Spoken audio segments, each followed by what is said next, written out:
Track 34, Unit 5C, Exercise 2.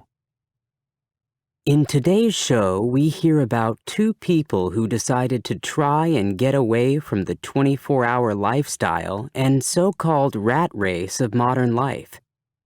The first by traveling to a different culture, the second by radically changing his way of life without leaving his own culture. What did their experiences teach them? How easy is it? Or is it even possible to break out of the restrictions and expectations of modern society? So first, radio journalist Lisa Napoli. She was on a search for meaning in her life when someone suggested she head to Bhutan.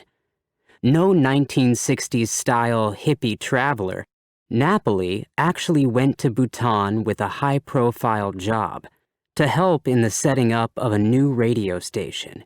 She fell in love with the country and recently wrote a book titled Radio Shangri-La, What I Learned in Bhutan, the Happiest Kingdom on Earth.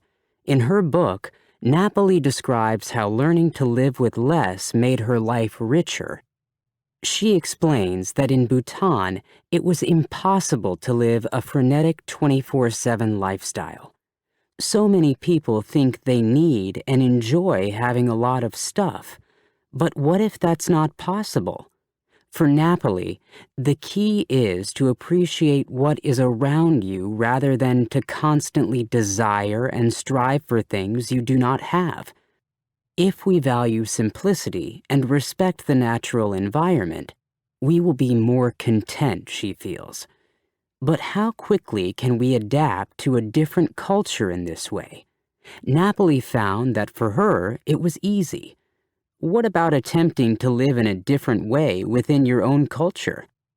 There must be so much pressure to conform to what is around you. How determined do you have to be to ignore that? One person who knows is a man named Mark Boyle.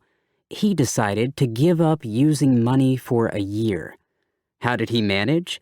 He soon discovered if you want to live with no money, you will need a lot more time. Even routine tasks such as washing clothes takes a couple of hours instead of just 30 minutes in a washing machine. He had to cycle everywhere as he had no money to get the bus or train. But on the other hand, he didn't need to pay for an expensive gym membership anymore.